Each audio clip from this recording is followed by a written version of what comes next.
Este, com certeza, é o carro mais importante da história recente da Volvo. Apresento para você o EX30.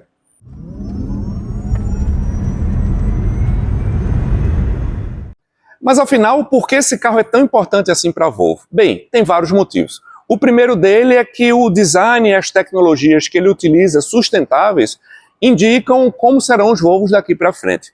Isso normalmente cabe aos modelos topo de gama, no caso aqui o EX90. Só que devido a atrasos na calibração do software do próprio EX90, ocorreu que esse carro terminou sendo lançado primeiro. E coube a ele lançar essa nova característica de design e essas novas tecnologias. Além disso, esse carro se torna muito importante porque essa geração 30 não existia na Volvo. Até então você só tinha a série 40, a série 60 e a série 90. Então, além de tudo isso que eu falei, ele também inaugura uma nova categoria, se tornando o menor Volvo construído até então.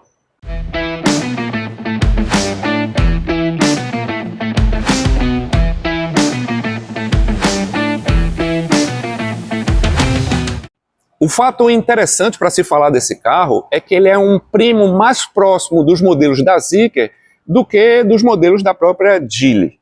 Eu explico. Porque esse modelo usa uma plataforma chamada de SEA, ou Sustainable Experience Architecture, ou seja, a arquitetura de experiência sustentável, que mostra justamente que esse carro foi pensado de trás para frente, ou seja, pensado do final da vida útil para frente. Eu vou explicar melhor isso aqui nesse vídeo.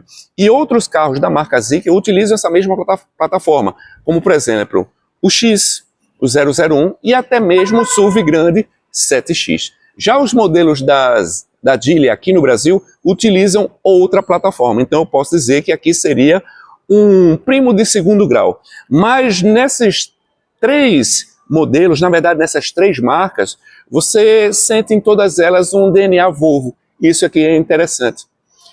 Você percebe que no rodar, na maciez, no conforto e na dirigibilidade, mesmo no Zeekr ou no Geely, você sente algo de Volvo ali. O que é muito bom para essas marcas e o que é muito bom para a própria Volvo, porque foi ela que trouxe isso para dentro do grupo Geely.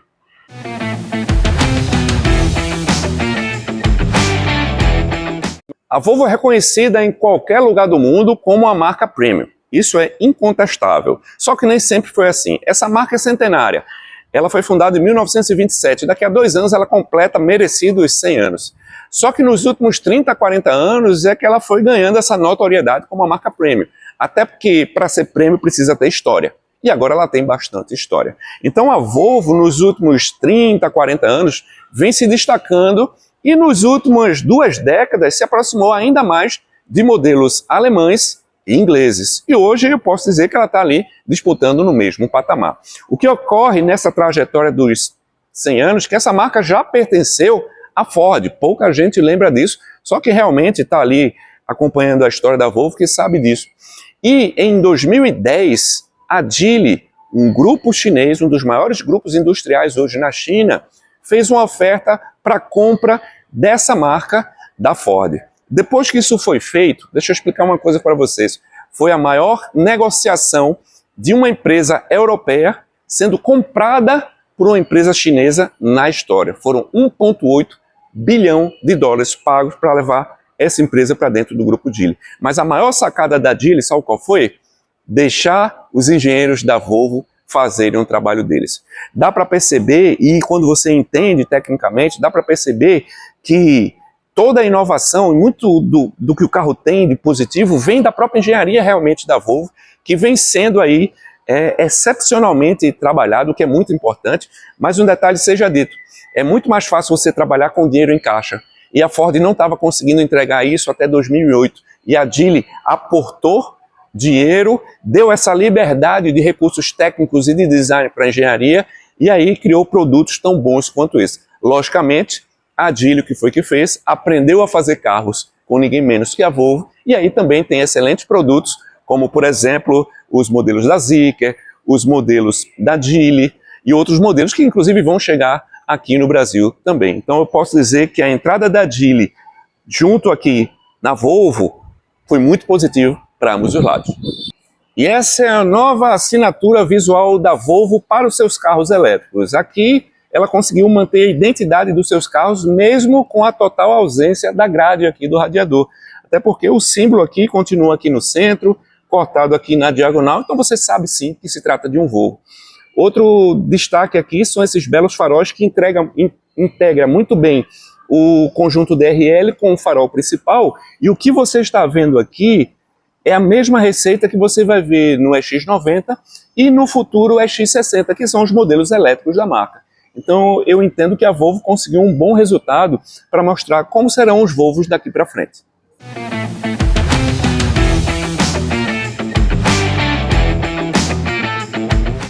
A própria Volvo chama esse carro de SUV, algumas pessoas também levam isso em consideração. Para mim ele está mais para um hatchback bombado, isso não desabona a conduta dele, é porque ele não é um veículo assim tão alto para ser considerado um SUV. Mas ele é bem interessante, principalmente para a cidade. Esse carro tem 4,23 metros de comprimento, 1,55 m de altura, 1,83 m de largura e 2,65 m de entre-eixo. Então eu considero ali ele entre um hatchback médio, ou, como diz a Volvo, um SUV pequeno, né? Inclusive é o menor modelo já produzido pela Volvo em sua história. O porta-malas atende bem para a proposta do carro, que são 318 litros, o carro pesa aproximadamente 1.800 quilos, mas ele está ali bem enquadrado para você rodar bem na cidade. Não quer dizer que esse carro não possa rodar na estrada. É porque pelas dimensões, pelo conforto, pelo próprio estilo do carro, ele remete muito ao uso urbano. Mas no design aqui lateral do carro, que eu acho até bastante limpo, inclusive com esses detalhes aqui do teto bicolor, que nessa cor branca ficou um contraste muito elegante, preto com branco sempre dá esse contraste muito elegante, com essa capa do retrovisor combinando aqui com o teto, e nessa leve caída aqui do teto. Eu sempre tenho falado muito isso, que muitos carros elétricos têm aproveitado o design mais aqui nesse pilar traseiro. Pode ver outros vídeos do canal que eu tenho falado muito sobre isso, porque justamente pelo fato de se ter uma bateria aqui embaixo do carro, você precisa tentar esconder um pouco essa maior altura, e por isso se usa alguns recursos de design. Aqui no caso, se utilizou essa barra plástico aqui embaixo e se fortaleceu aqui o paralama. Ele ficou um pouco mais largo, mas encaixou muito bem com as lanternas que eu vou mostrar já já. Então eu posso dizer que é um carro muito bem resolvido.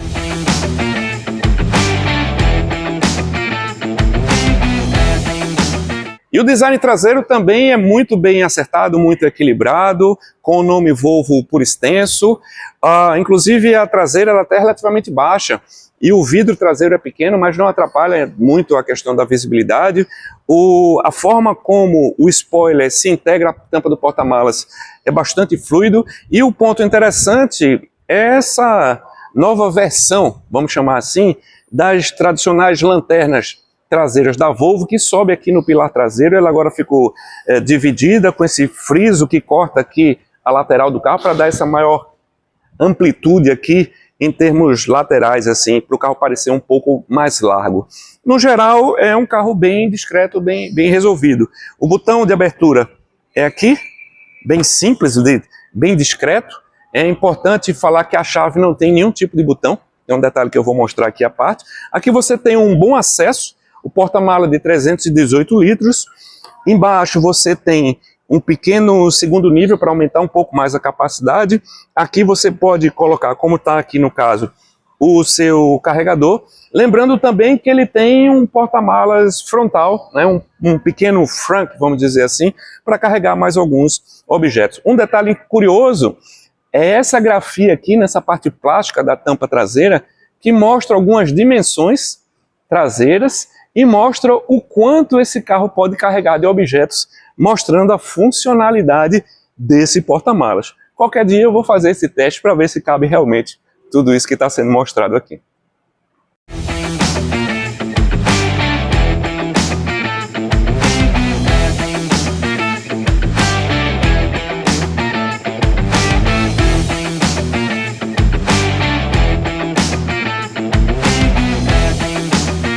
E um detalhe curioso desse carro é a sua chave.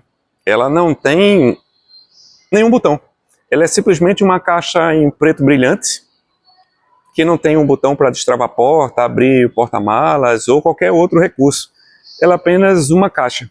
mas ela sim é a chave do veículo. Basta que você coloque ela no bolso, se aproxime do carro e o carro vai abrir. Como ele não tem o famoso botão, que a Volvo já utiliza esse recurso já faz algum tempo, basta estar com a chave no seu bolso, entrar no carro, afivelar o cinto, selecionar Drive e sair. E quando você para o carro, basta que você simplesmente aperte o parque, desça do carro e ele vai se destravar. Então, achei isso super interessante e minimalista. Um legítimo Volvo.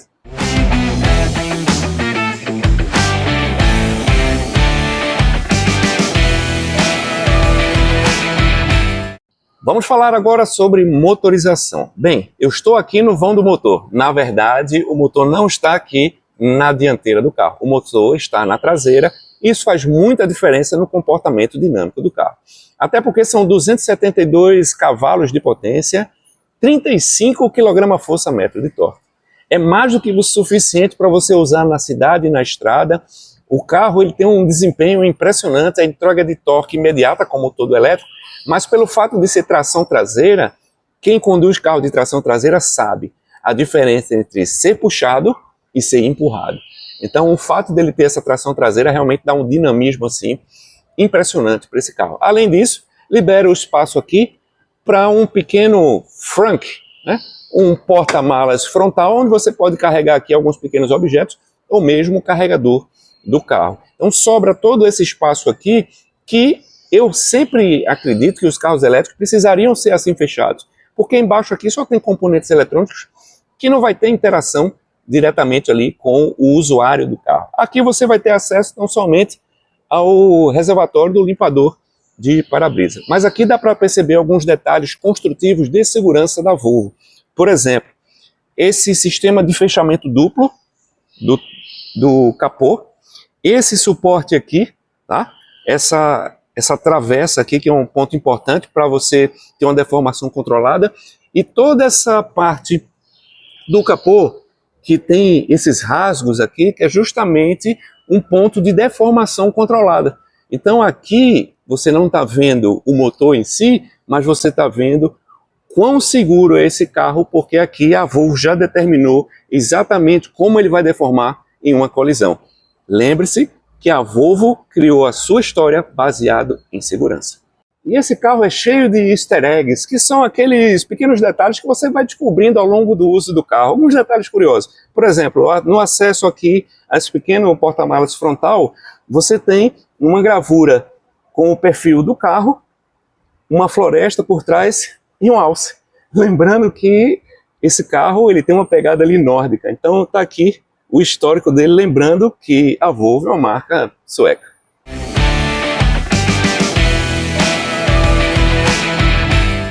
Falando agora sobre autonomia, capacidade de carregamento e capacidade de bateria. Bem, esse carro usa uma bateria de bons 69 kWh de capacidade, o que é bem interessante para o porte do carro.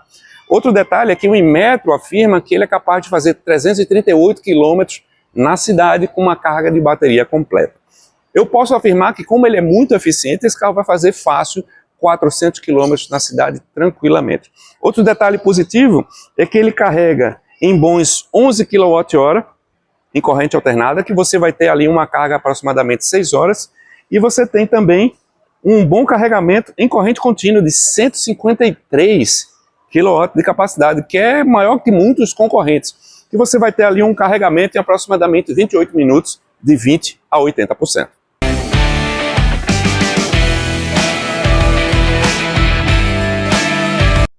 Falando no conjunto suspensão e rodas, suspensão MacPherson dianteira, independente na traseira, o comportamento dinâmico desse carro é assim excepcional. Ajuda muito os bons pneus Goodyear, que são específicos aqui para carros elétricos. Nesse modelo aqui, na medida 245/40 Aro 20, ele tem um bom conjunto em termos de equilíbrio dinâmico, podemos dizer assim, um bom grip, uma boa aderência e baixíssimo nível de ruído. E aqui você tem as rodas com essa cobertura aerodinâmica justamente para diminuir ruído e arrasto aerodinâmico. Então posso dizer que esse conjunto ficou muito compatível aqui com a proposta do carro. O pneu tem uma excelente aderência e você em momento nenhum percebe que o carro está distracionando numa aceleração, o que é muito positivo. O interior é um dos grandes destaques desse carro. Primeiro pelo layout, que é muito diferente de tudo que você está acostumado Com certeza. É como se você dirigisse o futuro, até porque você não tem um painel de instrumento na sua frente, coisa que é uma crítica de muitas pessoas, mas as informações principais estão aqui no topo da central multimídia. Eu confesso que eu não senti falta disso. Gosto muito dessa pegada desse volante, que ele é pequeno, um formato meio quadrado. O acesso ao seletor de marchas está muito fácil aqui à direita, do controle das lâmpadas do limpador aqui à esquerda, que já acontece em outros modelos. Você tem um vão muito livre aqui. Me chama também a atenção a textura, que lembra um pouco pele de tubarão. Bem, eu nunca encostei no tubarão, mas eu imagino que ela seja assim. E aqui você tem um revestimento que você percebe que são materiais que foram pensados no final da sua vida útil. Muitos dos materiais que estão sendo utilizados aqui, as fibras, são de rede de pesca que foram recicladas, retiradas do oceano e recicladas. Muito aqui de material plástico reciclado e que pode ser reciclado ao final da vida útil. Então, é um carro que tem uma proposta com a própria plataforma de sustainable, ou seja, de sustentabilidade. Então, eu gosto muito dessa proposta desse carro. Outro detalhe que chama atenção é o som da Harman Kardon, que é simplesmente assim incrível. Para quem gosta de som de qualidade como eu, esse som é simplesmente incrível, até porque ele tem esse efeito de palco muito grande, porque você não tem as caixas de som tradicionais nas portas, como a gente está acostumado. Ela fica centralizada ali na frente, e esse efeito de palco dá uma profundidade nas músicas muito, mas muito positivo. Vale lembrar o excelente acabamento, afinal de contas trata-se de um Volvo. O teto solar, apesar de não ter cortina, você não sente falta, porque ele filtra muito bem os raios solares. Esse carro também tem vários outros detalhes de porta-objeto. Você tem aqui o carregador por indução, que fixa o seu celular com uma borracha aqui, bipartida, que é bem interessante. Você tem um pequeno alçapão aqui embaixo, e tem mais outra divisão aqui atrás. Você tem também esse prático porta-copo, que pode ser também usado como um porta-objeto aqui, retrátil. Você tem também, eu vou mostrar lá atrás, outro porta-objeto na parte de trás. Outro detalhe que chama a atenção é que você não tem controle nas portas. A regulagem do espelho retrovisor é feita todo aqui pela tela, tá? E isso já acontece em modelos como Tesla, Zeekr e outras marcas. É o que está acontecendo realmente. Esse carro mostra muito como os carros vão ser daqui para frente. E um detalhe muito curioso é que o controle dos vidros são basicamente só 2 botões e um soft touch aqui que você seleciona os vidros traseiros. Então, fazendo o toque aqui, eu aciono o vidro dianteiro, mas para acionar o vidro traseiro eu tenho que apertar Rear, que indica traseira, para poder acionar o vidro de trás, ok? E aqui você tem também o controle dos travamentos, mas na verdade não são botões físicos. Mas isso traz um ambiente muito limpo. Inclusive, aparentemente ele não tem porta-luva, mas é como eu falo, ele tem um layout muito diferente. A abertura do porta-luvas é feita aqui pela própria central, e ele fica aqui centralizado. Então, eu acho até mais interessante do que nos outros carros, porque aqui, tanto passageiro quanto motorista, eles têm acesso aqui a guardar algum objeto. E os bancos são literalmente bancos da Volvo, com excelente apoio. Eu sou bem alto, eu estou muito bem encaixado aqui, numa posição de dirigir com bastante visibilidade. Ou se não, fica para o banco de trás.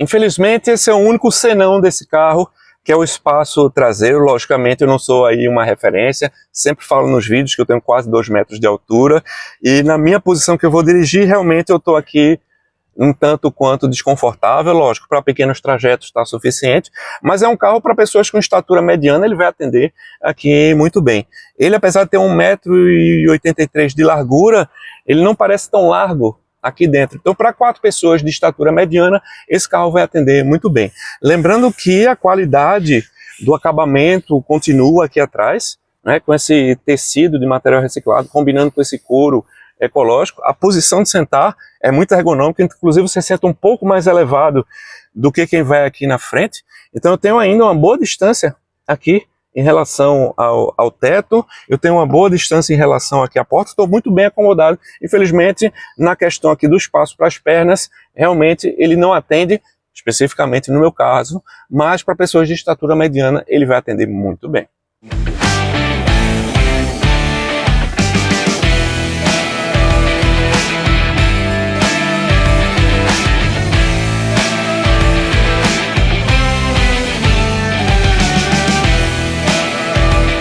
Vou mostrar alguns detalhes que pouca gente fala sobre a questão de sustentabilidade desse carro e a preocupação que a Volvo tem com o fim da vida útil dele, ou seja, o quanto esse carro ele pode ser reciclado. Eu vou mostrar um detalhe interessante, que tanto a regulagem do banco longitudinal, como em altura, ou com inclinação aqui do assento, toda ela é feita com um único botão. A maioria dos carros você tem 2 botões. Se você parar para imaginar, o fato de ter um único botão multifuncional, ele elimina 2 ou 3 botões por carro só no banco do motorista. Imagine que no banco do passageiro também tem um único botão multifuncional. Isso faz com que no final da vida útil do carro, você tenha menos componentes para reciclar. Isso é uma grande sacada. O nome disso é economia circular. Outro detalhe, como eu já comentei, é que nas portas você não tem controle elétrico nenhum. Isso diminui o cabeamento elétrico. E lembre-se que cabo elétrico é formado de cobre. E o cobre está sendo muito demandado para quem? Para os motores elétricos. Então a Volvo está pensando nisso tudo. Quando ela concentra o comando dos vidros aqui no console, tanto dos dianteiros aqui e para os passageiros traseiros também aqui no console, eu diminuo a quantidade de fios. Só para você ter ideia, um carro normal ele tem quilômetros de fio. Pouca gente sabe disso. E quando a Volvo faz isso, ela reduz significativamente o uso de cobre, que querendo ou não, é um material relativamente escasso e que está sendo muito procurado para quê? Para utilização, como eu já falei, nos motores elétricos. Então, essas pequenas sacadas que mostram e comprovam a preocupação da Volvo com o final da vida útil do carro. Ou seja, não é só produzir, mas o que fazer com o carro quando ele chegar no final da vida útil. Ponto para a Volvo.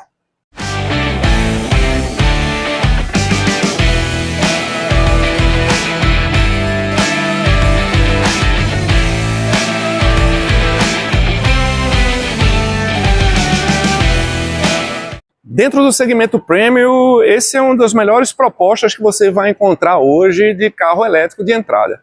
Essa aqui é a versão Ultra do X30, existe a versão Core, que é a de entrada, e a versão Plus, mas essa aqui é a versão ainda mais exclusiva, vamos dizer assim, porque ele vem com esse teto panorâmico, porta-malas elétrico, os bancos dianteiros com acionamento elétrico. Então ele tem um certo capricho tecnológico, mas ao mesmo tempo ele passa muito cuidado com o meio ambiente.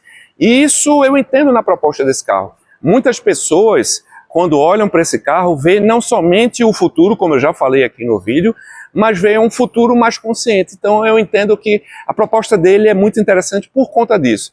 Esse aqui, ele beira ali na faixa dos 300 mil reais, se torna um carro bem interessante para quem quer estar numa marca premium como a Volvo. Lógico, vale salientar que desde que esse carro foi lançado, o mercado mudou muito. Existem novos concorrentes, como o Zeekr e a própria Geely. Só que vale lembrar também que a Volvo, como eu falei logo no início, é uma marca centenária que vem de tradição. Então, se você quer estar dentro de uma marca que é reconhecidamente uma marca hoje de alto padrão, esse é um excelente modelo elétrico de entrada.